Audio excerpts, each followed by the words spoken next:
ಈ ಜೀವನದಲ್ಲಿ ಸುಖವೋ ದುಃಖವೋ ಬಂದಿದೆ ಅಂತ ಆದರೆ ಅದಕ್ಕೆ ಕಾರಣ ಯತ್ಯಸ್ಯ ಭಕ್ತಿರ್ ಸಮಭಿಪ್ಯನಕ್ತಿ. ಅಗ್ನಿ ಜ್ವಲಿಸ್ತಾ ಇರಬೇಕಿದ್ರೆ ಅದರ ಮೇಲ್ಗಡೆ ಚಂದ್ರಕಾಂತ ಮಣಿಯನ್ನು ಇಟ್ಟರೆ ಅಲ್ಲಿರುವಂತಹ ತಾಪ ಕಮ್ಮಿ ಆಗುತ್ತದೆ. ಅಗ್ನಿ ಉರಿತಾ ಇರ್ತದೆ, ತಾಪ ಇರೋದಿಲ್ಲ, ಅದು ತಂಪಾಗಿರ್ತದೆ ಬೆಂಕಿ. ಜನ್ಮಾಂತರೀಯವನ್ನ ಹಿಂದೂ ಸಮಾಜ ಅಷ್ಟೇ ಒಪ್ಪಿಕೊಳ್ಳೋದಲ್ಲ, ಜನ್ಮಾಂತರೀಯವನ್ನ ಬೈಬಲ್ ಕೂಡ ಹೇಳುತ್ತದೆ, ಇಸ್ಲಾಂ ಕುರಾನ್ ಕೂಡ ಹೇಳುತ್ತದೆ. ಈ ಲೋಕದಲ್ಲಿ ನಿಜವಾದಂತಹ ಸುಖ ಅದು ಕೇವಲ 6 ಮಾತ್ರ ಇರೋದು ಅಂತ ಹೇಳ್ತಾರೆ. ಎಲ್ಲಿ ನಮ್ಮ ಆಧುನಿಕ ಮಾಡರ್ನ್ ಮೆಡಿಸಿನ್ ಕೆಲಸ ಮಾಡೋದಿಲ್ವೋ ಅಲ್ಲಿ ಜ್ಯೋತಿಷ ದೈವಿಕತೆ ಕೆಲಸವನ್ನ ಮಾಡಿದೆ.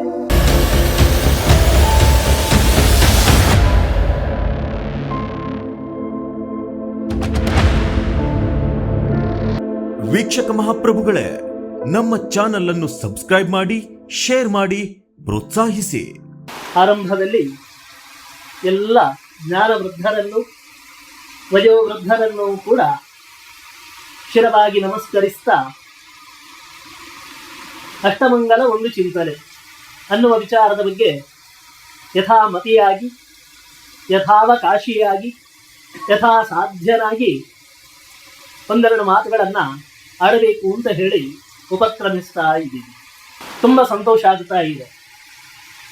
ಕೇವಲ ಉಪನ್ಯಾಸ ಮಾತ್ರ ಅಲ್ಲ, ಒಂದು ಸಾಹಿತ್ಯ ಸರಸ್ವತಿಯ ಸೇವೆಯೂ ಕೂಡ ಮಾಡುವಂತಹ ಒಂದು ಅವಕಾಶ ನನಗೆ ಲಭಿಸಿತು ಇವತ್ತು. ನಮಗೆಲ್ಲರಿಗೂ ಕೂಡ ಒಂದು ಹುಚ್ಚಿರಬೇಕಂತೆ, ಸುಭಾಷಿತಕಾರ ಹೇಳ್ತಾನೆ. ಅದು ಎಂತಹ ಹುಚ್ಚು ಅಂತ ಕೇಳಿದರೆ, ಸಾಹಿತ್ಯ ಸಂಗೀತ ಕಲಾವಿಹೀನ ಸಾಕ್ಷಾತ್ ಪಶು. ನಮಗೆಲ್ಲ ಹುಚ್ಚು ಇರಬೇಕಂತೆ, ಅದು ಸಾಹಿತ್ಯದ ಹುಚ್ಚು ಇರಬೇಕಂತೆ, ಸಂಗೀತದ ಹುಚ್ಚು ಇರಬೇಕಂತೆ, ಅಥವಾ ಯಾವುದಾದ್ರೂ ಒಂದು ಕಲಾ ಪ್ರಕಾರದ ಹುಚ್ಚು ನಮಗೆ ಇರಬೇಕು ಅಂತ. ಆ ಹುಚ್ಚು ಇಲ್ಲದೆ ಹೋದರೆ ಬೇರೆ ಯಾವ್ಯಾವುದೋ ಹುಚ್ಚು ಹಿಡಿಯುತ್ತದೆ ನಮಗೆ. ಬೇರೆ ಯಾವ್ಯಾವುದೋ ಹುಚ್ಚು ಹಿಡಿಬಾರದು ಅಂತಾದರೆ ಈ ಹುಚ್ಚನ್ನು ನಾವು ಹಚ್ಚಿಕೊಳ್ಳಬೇಕು, ಹೆಚ್ಚಿಸಿಕೊಳ್ಳಬೇಕು. ಆಗ ನಾವು ಮನುಷ್ಯರಾಗಿ ಜನ್ಮಿಸಿದ್ದಕ್ಕೆ ಸಾರ್ಥಕ ಆಗುತ್ತದೆ. ಅದಿಲ್ಲದೆ ಹೋದರೆ ಸಾಕ್ಷಾತ್ ಪಶು. ಮನುಷ್ಯರಾಗಿ ಹುಟ್ಟಿಯೂ ಕೂಡ ನಾವು ಪಶುಗಳಾಗಿ ಬಿಡ್ತೀವಿ. ವ್ಯತ್ಯಾಸ ಏನು? ಪುಚ್ಛ ವಿಷಾಣ ತೀನ. ಒಂದು ಬಾಲ, 2 ಕೊಂಬು ಇಲ್ಲ ಅಷ್ಟೇ. ಮನುಷ್ಯನು ಕೂಡ ಪಶುವಾಗಿ ಬಿಡ್ತಾನೆ ಅಂತ. ಆದ್ದರಿಂದಾಗಿ ಇವತ್ತಿನ ದಿವಸ ಅಂತಹ ಸಾಹಿತ್ಯದಲ್ಲಿ, ಸಾಹಿತ್ಯ ಸರಸ್ವತಿಯ ಸೇವೆಯಲ್ಲಿ ಭಾಗಿಯಾಗುವಂತಹ ಯೋಗ, ಜೊತೆಗೆ ವಿದುರ ನೀತಿ ಅಂತ ಇದೆ. ಧೃತರಾಷ್ಟ್ರನಿಗೆ ಉಪದೇಶವನ್ನ ಮಾಡುತ್ತಾನೆ. ಅಲ್ಲಿ ಒಂದು ಮಾತು ಹೇಳುತ್ತಾನೆ, ಈ ಲೋಕದಲ್ಲಿ ನಿಜವಾದಂತಹ ಸುಖ ಯಾವುದು ಅಂತ ಕೇಳಿದ್ರೆ ಷಡ್ಜೀವ ಲೋಕಸ್ಯ ಸುಖಾನಿ ರಾಜನ್. ಈ ಲೋಕದಲ್ಲಿ ನಿಜವಾದಂತಹ ಸುಖ ಅದು ಕೇವಲ 6 ಮಾತ್ರ ಇರೋದು ಅಂತ ಹೇಳ್ತಾನೆ. ಅದು 6 ಸುಖಗಳಲ್ಲಿ ಆರೋಗ್ಯಂ ಆಂದ್ರಣ್ಯಂ, ಆರೋಗ್ಯವೇ ಭಾಗ್ಯ, ಆನಂತರದಲ್ಲಿ ಋಣ ಇಲ್ಲದೆ ಇರುವಿಕೆ, ಸಾಲ ಮಾಡದೇ ಇರೋದು, ಅದುವೇ ನಿಜವಾದಂತಹ ಸುಖ. ಹೇಳ್ತಾ ಹೋಗ್ತಾನೆ. ಆನಂದದಲ್ಲಿ ಒಂದು ಮಾತನ್ನ ಹೇಳ್ತಾನೆ, ಸದ್ಭಿರು ಮನುಷ್ಯೈ ಸಹ ಸಂಪ್ರಯೋಗ. ಸಜ್ಜನರ ಜೊತೆಗಿನ ಏನು ಸಾಂಗತ್ಯ ಇದೆ ಅದು ಈ ಜೀವಲೋಕದ ಒಂದು ಶ್ರೇಷ್ಠವಾದಂತಹ ಸುಖ ಅಂತಾನೆ. ಅಂತಹ ಸುಖ ನನಗೆ ಶಿರಸಿಯ ಸಜ್ಜನರಿಂದ ಸಿಗುತ್ತಾ ಇದೆ. ಅದಕ್ಕೂ ಕೂಡ ನಾನು ರೆಡಿ. ಬಿಡುಗಡೆಯಾದ ಪುಸ್ತಕ ಬಾಳಿನ ಸುಳಿ ಮತ್ತು ಇತರ ಕಥೆಗಳು. ನಾವೆಲ್ಲರೂ ಕೂಡ ಬಾಳಿನ ಸುಳಿಯಲ್ಲಿ ಸಿಲುಕಿಕೊಂಡವರೇ. ಅದು ಇತರ ಕಥೆಗಳು ನಮ್ಮದೇ ಇರುತ್ತದೆ ಅಲ್ಲಿ. ನಮ್ಮದು ಕೂಡ ಒಂದೊಂದು ಕಥೆಗಳಿದ್ದಾವೆ. ಬಾಳಿನ ಸುಳಿಯಲ್ಲಿ ಸಿಲುಕಿಕೊಂಡ ಇತರ ಕಥೆಗಳು, ಬಾಳಿನ ಸುಳಿಯಲ್ಲಿ ಸಿಲುಕಿಕೊಂಡ ನಮ್ಮ ಕಥೆಗಳು. ನಾವೆಲ್ಲರೂ ಕೂಡ ಸುಳಿಯಲ್ಲಿ ಸಿಲುಕಿಕೊಂಡಿದ್ದೀವಿ. ಅದಕ್ಕೋಸ್ಕರವಾಗಿಯೇ ಪ್ರಾಚೀನರು ಹೇಳಿದ್ರು, ಇದನ್ನ ಭವಸಾಗರ ಅಂತ ಹೇಳಿದ್ರು. ಇದು ಭವಸಾಗರ. ನಮ್ಮ ಬದುಕು ಭವಸಾಗರದಲ್ಲಿ ತೇಲುತ್ತಾ ಇದೆ. ದಾಸರು ಅದನ್ನೇ ಹೇಳಿದ್ರು, ಈಸಬೇಕು, ಇದ್ದು ಜಯಿಸಬೇಕು. ಎದ್ದು ಪಲಾಯನ ಮಾಡೋದಲ್ಲ, ಇಲ್ಲಿ ಈಸಬೇಕು. ಭವಸಾಗರದಲ್ಲಿ ನಾವು ಈಜಾಡ್ತಾ ಇದ್ದೀವಿ, ಕೈಕಾಲು ಹೊಡಿತಾನೆ ಇರಬೇಕು. ಮಧ್ಯದಲ್ಲಿ ನಿಲ್ಲಿಸುವ ಹಾಗಿಲ್ಲ. ಈಸಿ ಜಯಿಸಬೇಕು, ದಡ ಸೇರಬೇಕು ಅಂತ. ಕೆಲವೊಮ್ಮೆ ನಾವು ಅಂದುಕೊಳ್ತೀವಿ ದಡ ಸೇರುತ್ತಾ ಇದ್ದೇನೆ ನಾನು ಅಂತ. ಆದರೆ ಅದು ದಡ ಆಗಿರೋದಿಲ್ಲ, ಸಾಗರದ ಮಧ್ಯದಲ್ಲಿ ಸಿಲುಕಿದಂತಹ ದ್ವೀಪದ ದಡ ಆಗಿರ್ತದೆ. ಆನಂತರದಲ್ಲಿ ಗೊತ್ತಾಗುತ್ತದೆ, ನಾನು ಆ ಕಡೆಯ ದಡವನ್ನು ಸೇರಿಲ್ಲ, ಯಾವುದೋ ಒಂದು ದ್ವೀಪದ ದಡ ಅಷ್ಟೇ ಸೇರಿರೋದು ಅಂತ ಹೇಳಿ. ಹಾಗಿದ್ರೆ ನಾವೆಲ್ಲರೂ ಕೂಡ ಬಾಳಿನ ಸುಳಿಯಲ್ಲಿ ಸಿಲುಕಿಕೊಂಡಿದ್ದೀವಿ. ಇದು ಸರ್ವಸಮ್ಮತವಾಗಿರುವಂತಹದ್ದು. ಯಾಕೆ ಕೇಳಿದ್ರೆ, ಕೆಲವೊಂದಷ್ಟು ವಿಚಾರಗಳನ್ನು ನಾವು ಬಾಯಿ ಬಿಟ್ಟು ಹೇಳೋದಿಲ್ಲ, ಆದರೆ ತಾಪತ್ರಯ ಪ್ರತಿಯೊಬ್ಬರಿಗೂ ಇದ್ದಿದ್ದೆ. ಕೆಲವೊಂದು ಹೇಳಿಕೊಳ್ತೀವಿ, ಕೆಲವೊಂದನ್ನ ಒಳಗಡೆ ಬಚ್ಚಿಟ್ಟುಕೊಳ್ತೀವಿ. ಇದನ್ನೇ ಬಾಳಿನ ಸುಳಿ ಅಂತ ಹೇಳೋದು. ಅದಕ್ಕೆ ನಾವು ಸಾಮಾನ್ಯ ಭಾಷೆಯಲ್ಲಿ, ಆಡು ಭಾಷೆಯಲ್ಲಿ ತಾಪತ್ರಯ ಅಂತ ಹೇಳಿಬಿಡ್ತೀವಿ, ಸಮಸ್ಯೆ ಅನ್ನುವ ಅರ್ಥದಲ್ಲಿ. ಆದರೆ ತಾಪತ್ರಯ ಅನ್ನುವಂತಹ ಶಬ್ದಕ್ಕೆ ಕೇವಲ ಸಮಸ್ಯೆ ಅನ್ನುವಂತಹ ಅರ್ಥ ಅಲ್ಲ. ಈ ಸುಳಿಯಲ್ಲಿ ಸಿಲುಕಬೇಕು ಅಂತ ಆದರೆ ಅದಕ್ಕೆ ತಾಪತ್ರಯಗಳು ಕಾರಣ ಅಂತ. ಅನಂತ ಸ್ಮಾರ್ಟ್ ಸಿಟಿ ಶಿರಸಿಯಲ್ಲಿ ವ್ಯವಸ್ಥಿತವಾಗಿ ಮಾಡಿರುವ ಲೇಔಟ್ ಇದಾಗಿದೆ. ಅಕ್ಟೋಬರ್ 15ರೊಳಗೆ ರಿಜಿಸ್ಟ್ರೇಷನ್ ಮಾಡಿದ್ದಲ್ಲಿ 25% ಭರ್ಜರಿ ಡಿಸ್ಕೌಂಟ್. ಶಿರಸಿಯಿಂದ ದೊಡ್ಡನಹಳ್ಳಿ ರಸ್ತೆಯಲ್ಲಿ ಕೆಎಚ್ಬಿ ಕಾಲೋನಿಯಿಂದ ಕೇವಲ 4 ಕಿಲೋಮೀಟರ್ ದೂರವಿರುವ ಲೇಔಟ್. ಮಕ್ಕಳ ವಿದ್ಯಾಭ್ಯಾಸಕ್ಕೆ ಅನುಕೂಲವಾಗುವಂತೆ ಪ್ರತಿಷ್ಠಿತ ಚಂದನ ಶಾಲೆಯಿಂದ ಕೇವಲ 1 ಕಿಲೋಮೀಟರ್ ದೂರ. ಸುಸಜ್ಜಿತವಾದಂತಹ ಚರಂಡಿ ವ್ಯವಸ್ಥೆ, ಉತ್ತಮ ಗುಣಮಟ್ಟದ ಸಿಮೆಂಟ್ ರಸ್ತೆ, ಮೂಲಭೂತ ಸೌಕರ್ಯ ಒಳಗೊಂಡಿದೆ. ಆಸಕ್ತರು ಈ ಕೂಡಲೇ ಸಂಪರ್ಕಿಸಿ. ತಾಪತ್ರಯ, ಅಲ್ಲಿ ತಾಪ ಅನ್ನುವಂತಹ ಶಬ್ದ ಇದೆ, ತ್ರಯ 3 ಅಂತ ಅರ್ಥ. ತಾಪ ಅಂತ ಹೇಳಿದ್ರೆ ತಪಸಂತಾಪೆ ಅಂತ ಹೇಳಿ ಒಂದು ಧಾತು, ಮತ್ತೊಂದು ತಪ ಆಲೋಚನೆ ಅಂತ ಇನ್ನೊಂದು ಧಾತು. ತಪಸಂತಾಪೆ ಅಂತ ಹೇಳಿದ್ರೆ ನಮ್ಮನ್ನ ಉರಿಯುವಂತೆ ಮಾಡುವಂತಹ 3 ಇದ್ದಾವೆ ಈ ಲೋಕದಲ್ಲಿ. ಅಥವಾ ತಪ ಆಲೋಚನೆ ಅಂತ ಇಟ್ಟುಕೊಂಡ್ರೆ ನಾವು ಆಲೋಚನೆಯನ್ನ ಮಾಡುವಂತಹ ಪದೇ ಪದೇ ಚಿಂತಿಸುವಂತಹ 3 ಸಂಗತಿಗಳು ಇಲ್ಲಿ ಇದ್ದಾವೆ. ನಮ್ಮನ್ನ ಚಿಂತಿಸುವ ಹಾಗೆ ಮಾಡುವಂತಹ 3 ಸಂಗತಿಗಳು ಇಲ್ಲಿ ಇದ್ದಾವೆ. ಅಥವಾ ನಮ್ಮನ್ನ ಸಂತಪ್ತಗೊಳಿಸುವಂತಹ 3 ಸಂಗತಿಗಳು ಇಲ್ಲಿ ಇದ್ದಾವೆ. ಅದನ್ನ ನಾವು ಸಾಮಾನ್ಯ ಭಾಷೆಯಲ್ಲಿ ತಾಪತ್ರಯ ಅಂತ ಹೇಳ್ತೀವಿ, ಸಮಸ್ಯೆ ಅನ್ನುವಂತಹ ಅರ್ಥದಲ್ಲಿ. ಆದ್ರೆ ಸಮಸ್ಯೆಗೆ ಕಾರಣ ತಾಪತ್ರಯ. ಈ ತಾಪತ್ರಯ ಅದು ಯಾವುದು ಅಂತ ಪ್ರಶ್ನೆಯನ್ನ ಮಾಡಿದ್ರೆ ನಮ್ಮ ಪ್ರಾಚೀನರು ಹೇಳಿದ್ರು, ಆದಿ ದೈವಿಕ, ಆದಿ ಭೌತಿಕ, ಆಧ್ಯಾತ್ಮಿಕ ಅಂತ ಹೇಳಿದ್ರು. ಬಹಳ ಸುಲಭವಾಗಿ ಮುಗಿಸಿಬಿಟ್ರು. ನಾವು ಸುಳಿಯಲ್ಲಿ ಸಿಲುಕಬೇಕಿದ್ರೆ ಸಾವಿರಾರು ಕಾರಣಗಳು ಇದ್ದಾವೆ. ಆ ಸಾವಿರಾರು ಕಾರಣಗಳನ್ನು ಕ್ರೋಢೀಕರಿಸಿ ಕೇವಲ 3 ಶಬ್ದಗಳಲ್ಲಿ ವ್ಯಾಖ್ಯಾನವನ್ನ ಮಾಡಿಬಿಟ್ರು. ಆಧ್ಯಾತ್ಮಿಕ ಸುಳಿಗಳು, ಆಧ್ಯಾತ್ಮಿಕವಾದಂತಹ ತಾಪತ್ರಯಗಳಲ್ಲಿ ಒಂದು ಆಧ್ಯಾತ್ಮಿಕವಾದುದು. ಆಧ್ಯಾತ್ಮಿಕ ಅಂತ ಹೇಳಿದ್ರೆ ನಾಟ್ ಓನ್ಲಿ ಸ್ಪಿರಿಚುವಲ್, ಆತ್ಮಾನಂ ಅಧಿಕೃತ್ಯ ಪ್ರವರ್ತತೆ ಇತಿ ಆಧ್ಯಾತ್ಮಿಕಂ. ಆತ್ಮನನ್ನ ಕುರಿತಾಗಿ ಇರುವಂತಹ ವಿಚಾರಗಳು ಅದೆಲ್ಲವೂ ಆಧ್ಯಾತ್ಮಿಕ. ಇನ್ನು ಆತ್ಮ ಅಂತ ಹೇಳಿದ್ರೆ ಮತ್ತೆ 3 ಅರ್ಥ ಅದಕ್ಕೆ. ಆತ್ಮ ಅಂತ ಹೇಳಿದ್ರೆ ದೇಹ, ಆತ್ಮ ಅಂದ್ರೆ ಮನಸ್ಸು, ಆತ್ಮ ಅಂದ್ರೆ ಸೋಲ್, ಆತ್ಮ, ಜೀವಾತ್ಮ. ಇದು 3ಕ್ಕೂ ಕೂಡ ಆತ್ಮ ಅನ್ನುವಂತಹ ಶಬ್ದವನ್ನ ಶಾಸ್ತ್ರಗಳಲ್ಲಿ ವ್ಯವಹಾರವನ್ನ ಮಾಡ್ತಾರೆ. ಆದ್ರಿಂದಾಗಿ ತಾಪತ್ರಯಗಳಲ್ಲಿ ಒಂದು ಅಧ್ಯಾತ್ಮ. ಯಾವುದದು? ದೇಹಕ್ಕೆ ಯಾವುದೋ ರೋಗ ಬರೋದು, ದೇಹದಲ್ಲಿ ಲವಲವಿಕೆ ಇಲ್ಲದೆ ಇರುವಂತಹದ್ದು, ಆನಂತರದಲ್ಲಿ ಮಾನಸಿಕವಾಗಿ ಚಿಂತೆ, ಇನ್ನು ಮತ್ತೊಂದು ಅದು ಆತ್ಮನಿಷ್ಠವಾಗಿರುವಂತಹ ಕರ್ಮಾನುಬಂಧಿತವಾದಂತಹ ಕೆಲವೊಂದಷ್ಟು ನಾವು ಸಂಚಿತ, ಪ್ರಾರಬ್ಧ, ಆಗಾಮಿ ಅಂತ ಹೇಳ್ತೀವಿ. ಅದನ್ನ 3 ವಿಭಾಗ ಮಾಡಿ ಹೇಳ್ತೀವಿ. ಹಿಂದಿನ ಜನ್ಮದಲ್ಲಿ ಆರ್ಜನೆ ಮಾಡಿರುವಂತಹದ್ದು ಸಂಚಿತ. ಜನ್ಮಕ್ಕೆ ಬಂದ ನಂತರದಲ್ಲಿ ಕೆಲವೊಂದು ಕರ್ಮದಲ್ಲಿ ನಾವು ಪ್ರವೃತ್ತಿಯನ್ನ ಮಾಡ್ತೀವಿ, ಅದು ಆರಬ್ಧ. ಆನಂತರದಲ್ಲಿ ಈ ಸಂಚಿತ ಮತ್ತೆ ಆರಬ್ಧಕ್ಕೆ ಅನುಗುಣವಾಗಿ ಮುಂದಿನ ಕರ್ಮ ನಿಶ್ಚಿತವಾಗುತ್ತದೆ, ಅದು ಆಗಾಮಿ ಅಂತ ಹೇಳಿ.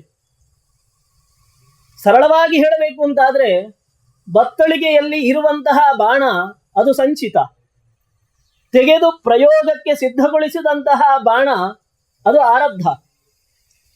ಆ ನಂತರದಲ್ಲಿ ಬತ್ತಳಿಕೆಯಲ್ಲಿ ಉಳಿದಿರುವ ಬಾಣ ಪ್ರಯೋಗ ಮಾಡಿದಂತಹ ಬಾಣ ಅದು ಗುರಿ ನಾಟಿತೋ ಇಲ್ಲವೋ, ಗುರಿ ನಾಟಿದ್ರೆ ಅಥವಾ ಗುರಿ ನಾಟದಿದ್ರೆ ಅದರ ಪರಿಣಾಮ ಇದೆಲ್ಲವನ್ನು ಸೇರಿಸಿಕೊಂಡು ಆಗಾಮಿ ಅನ್ನುವಂತಹದ್ದು ಸೃಷ್ಟಿಯಾಗುತ್ತದೆ ಅಂತ ಹೇಳಿ ನಿಯಮ.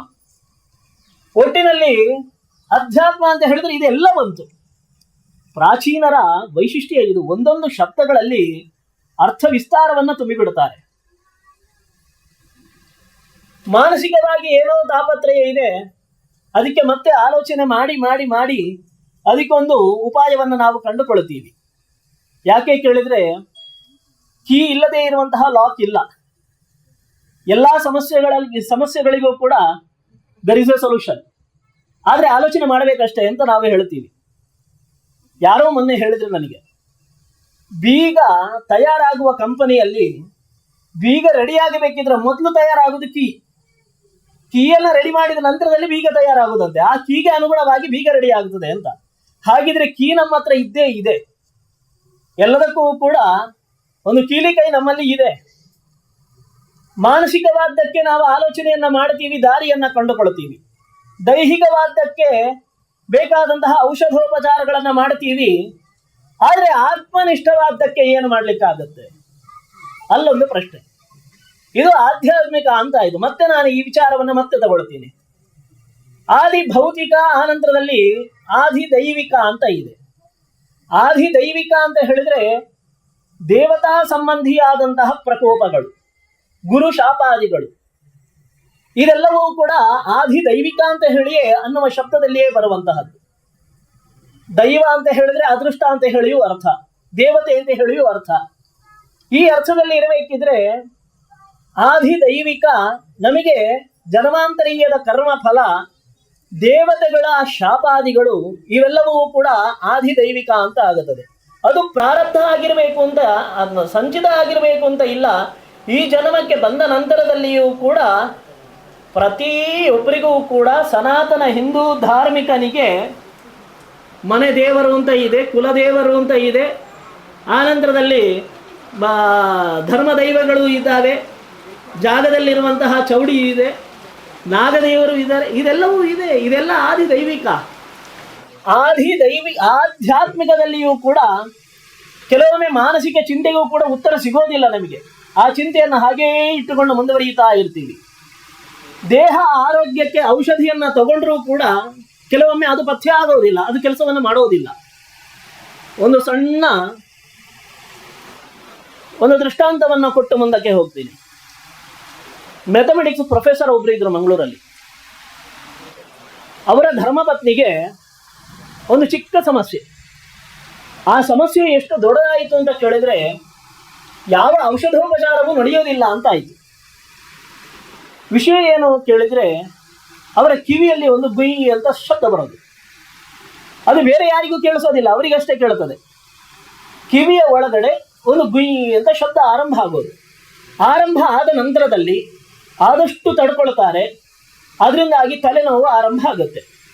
ತಲೆನೋವು ಆರಂಭ ಆಗಿ ಕೊನೆಗೆ ಇದ್ದಕ್ಕಿದ್ದ ಹಾಗೇನೆ ಆ ಶಬ್ದವನ್ನು ತಡ್ಕೊಳ್ಳೋಕ್ಕಾಗದೆ ಬಿದ್ದು ಬಿಡ್ತಾರೆ. ಎಲ್ಲಾ ಡಾಕ್ಟರ್ಸ್ಗಳ ಹತ್ರನೂ ಹೋಗಿ ಆಯಿತು. ಈ ಸಮಸ್ಯೆಗೆ ಬೇಕಾದಂತಹ ಔಷಧೋಪಚಾರಗಳನ್ನ 6 ತಿಂಗಳಿಂದ 8 ತಿಂಗಳಿಂದ ಮಾಡಿ ಆಯಿತು.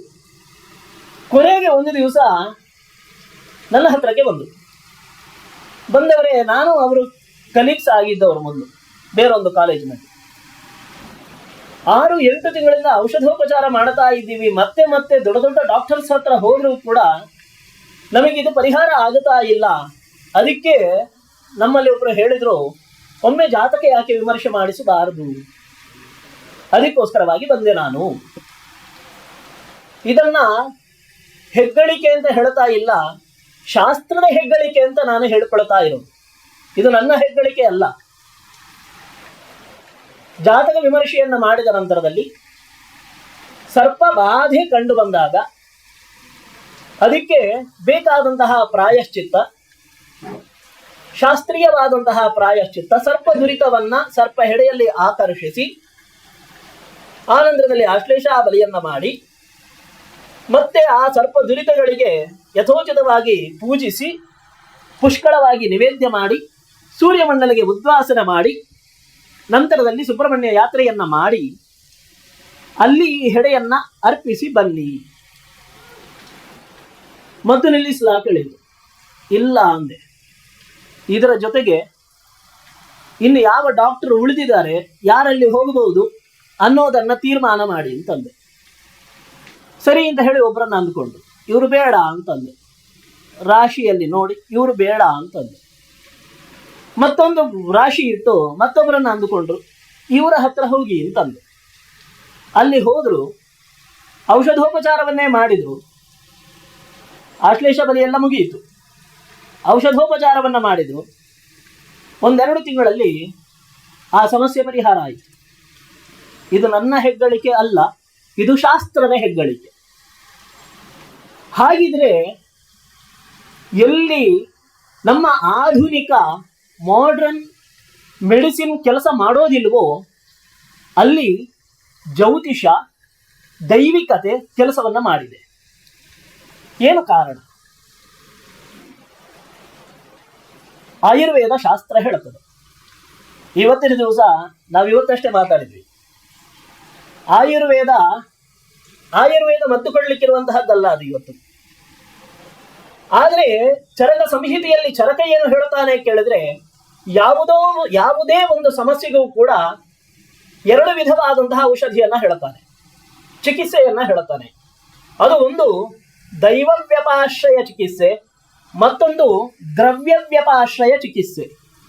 ಒಂದು ದೈವ ವ್ಯಪಾಶ್ರಯ, ಮತ್ತೊಂದು ದ್ರವ್ಯ ವ್ಯಪಾಶ್ರಯ ಅಂತ ಹೇಳುತ್ತಾನೆ.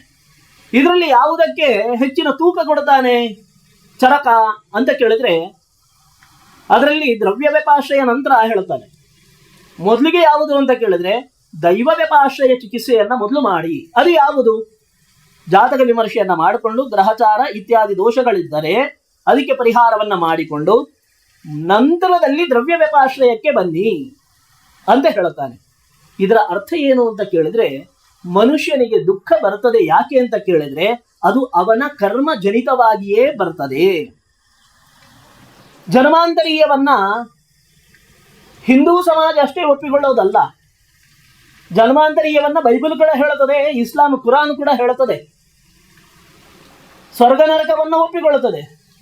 ಸ್ವರ್ಗ ನರಕವನ್ನ ಒಪ್ಪಿಕೊಂಡಾಗ ಸ್ವರ್ಗಕ್ಕೆ ಹೋಗಬೇಕಿದ್ರೆ ಸತ್ತ ನಂತರದಲ್ಲಿ ಹೋಗಬೇಕು.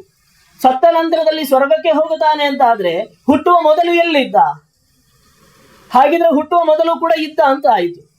ಅಲ್ಲಿಗೆ ಜೀವ ನಿತ್ಯ ಅನ್ನುವಂತಹದ್ದು ಸ್ಪಷ್ಟ. ಅದು ಎಲ್ಲಾ ಮತಗಳೆಲ್ಲವೂ ಕೂಡ ಸತ್ಯವೇ. ಅದು ಹಿಂದೂ ಧರ್ಮದಲ್ಲಿಯೂ ಇದೆ. ಏನು ಕರ್ಮ ಅನ್ನುವಂತಹದ್ದು ಅದು ಇದೆ, ಅದು ಇತರ ಮತಗಳಲ್ಲೂ ಇದೆ. ಆ ಧರ್ಮಗ್ರಂಥಗಳಲ್ಲೂ ಹೇಳೋದು ಅದನ್ನೇ. ಕರ್ಮಕ್ಕೆ ಅನುಗುಣವಾಗಿ ಸ್ವರ್ಗವೋ ನರಕವೋ, ಈಡನ್ನಿನ ಗಾರ್ಡನ್ ಸಿಗೋದು ಎಲ್ಲಿ ಮಾಡಿದಂತಹ ಕರ್ಮದಿಂದಾಗಿಯೇ. ಹಾಗಿದ್ರೆ ಕರ್ಮಫಲ ಎಲ್ಲದಕ್ಕೂ ಕಾರಣ. ಇದನ್ನೇ ಚರಕ ಹೇಳುತ್ತಾನೆ.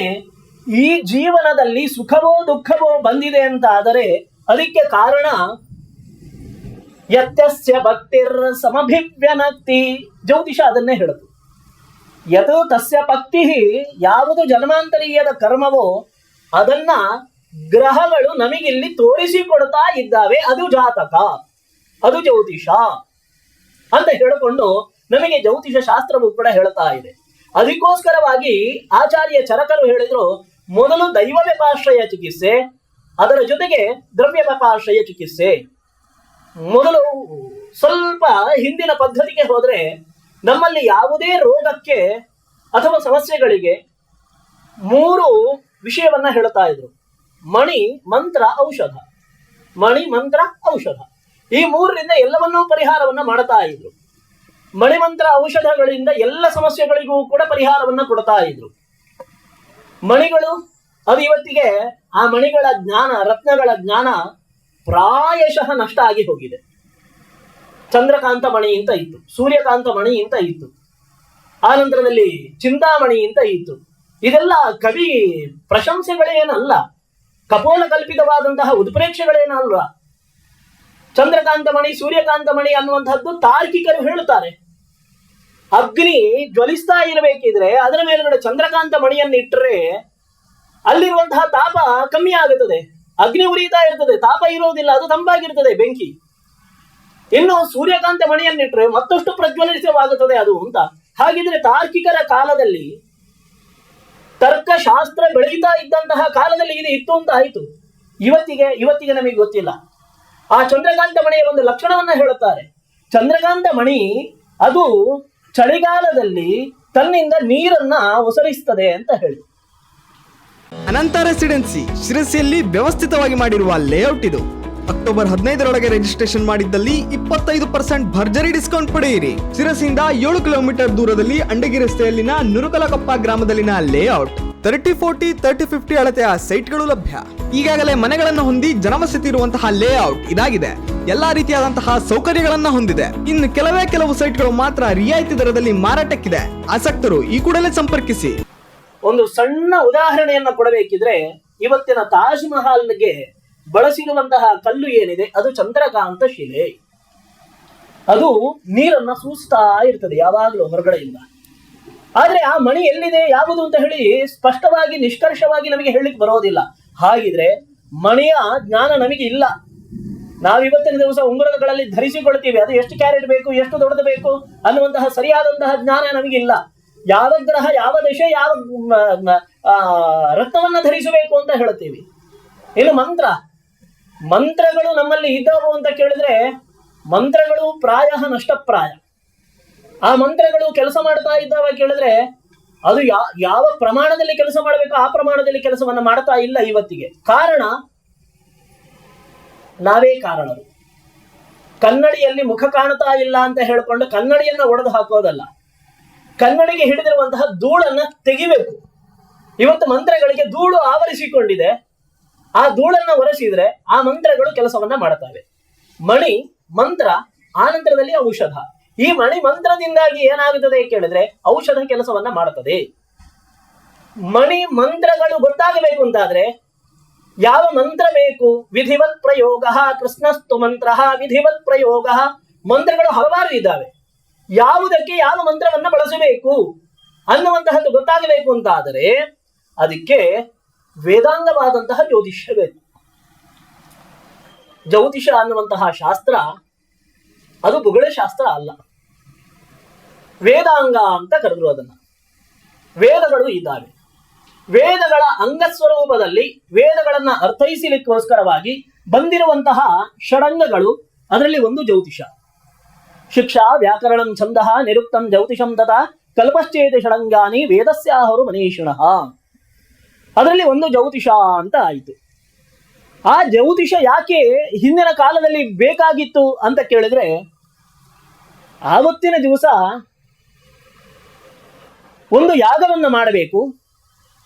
ವೇದಾಸ್ತಾವದ ಯಜ್ಞ ಕರ್ಮ ಪ್ರವೃತ್ತ. ವೇದಗಳು ಇರುವಂತಹದ್ದು ಯಾತಕ್ಕೆ? ಯಜ್ಞಕರ್ಮಗಳನ್ನ ಮಾಡುತ್ತಾ ಲೋಕ ಕಲ್ಯಾಣವನ್ನು ಸಾಧಿಸಲಿಕ್ಕೋಸ್ಕರವಾಗಿ ವೇದಗಳು ಪ್ರವೃತ್ತಿಯನ್ನ ಮಾಡಿದವು. ಅಂತಹ ವೇದ ಮಂತ್ರಗಳನ್ನ ಅಥವಾ ಯಜ್ಞ ಕರ್ಮಗಳನ್ನ ಯಜ್ಞ ಪ್ರೋಕ್ತಾಸ್ತೇತು ಕಾಲಾಶ್ರಯೇಣ, ಯಜ್ಞಗಳನ್ನ ಯಾವಾಗ ಮಾಡಬೇಕು ಅಂತ ಕೇಳಿದ್ರೆ ಅದಕ್ಕೆ ಕಾಲ ಇದೆ. ಇಂತಹ ಕಾಲದಲ್ಲಿಯೇ ಮಾಡಬೇಕು. ಅಶ್ವಮೇಧ ಯಾಗವನ್ನ, ದಶರಥನಿಗೆ ಅಶ್ವಮೇಧವನ್ನ ಪುತ್ರೇಷ್ಟಿಯನ್ನ ಮಾಡಬೇಕು ಅಂತ ಹೇಳಿ ಋಷ್ಯಶೃಂಗರನ್ನ ಅದೆಷ್ಟೋ ಬೇಗ ಕರ್ಕೊಂಡು ಬಂದು ಅಯೋಧ್ಯೆಯಲ್ಲಿ ಇರಿಸಿಕೊಳ್ಳುತ್ತಾನೆ. ಋಷ್ಯಶೃಂಗರು ಯಾವಾಗ ಅಸ್ತು ಅಂತ ಹೇಳ್ತಾರೆ ಅಂತ ಕಾಯ್ತಾ ಇರ್ತಾನೆ ದಶರಥ. ಕೊನೆಗೆ ಯಾವಾಗ ವಸಂತ ಕಾಲ ಬರ್ತದೋ ಆ ಕಾಲಕ್ಕಾಗಬೇಕಿದ್ರೆ ಋಷ್ಯಶೃಂಗರು ಅಶ್ವಮೇಧ ಪುತ್ರೇಷ್ಟಿಯನ್ನ ಮಾಡೋಣ ಅಂತ ಹೇಳಿ ಹೇಳ್ತಾರಂತೆ. ಅಂದ್ರೆ ಒಂದು ಕಾಲ ಬೇಕು ಅಂತ ಆಯಿತು. ಯಾವುದೇ ಫಲ ಸಿಗಬೇಕು ಅಂತ ಆದ್ರೂ ಕಾಲ ಬೇಕು. ಮರದಲ್ಲಿ ಹಣ್ಣು ಇದೆ, ಆ ಹಣ್ಣು ಮಿಡಿ ಆದ ಕೂಡಲೇ ಅದನ್ನು ತಿನ್ಲಿಕ್ಕೆ ಆಗೋದಿಲ್ಲ ನಮಗೆ. ಅದು ಮಾಗಬೇಕು, ಮಾಗಲಿಕ್ಕೆ ಕಾಲ ಬೇಕು. ಮಾಗಿದ ನಂತರದಲ್ಲಿ ಒಂದು ಕಾಲ ಪ್ರಾಪ್ತಿಯಾದಾಗ ತೊಟ್ಟಿನಿಂದ ಕಳಚಿಕೊಂಡು ಕೆಳಗಡೆ ಬೀಳುತ್ತದೆ.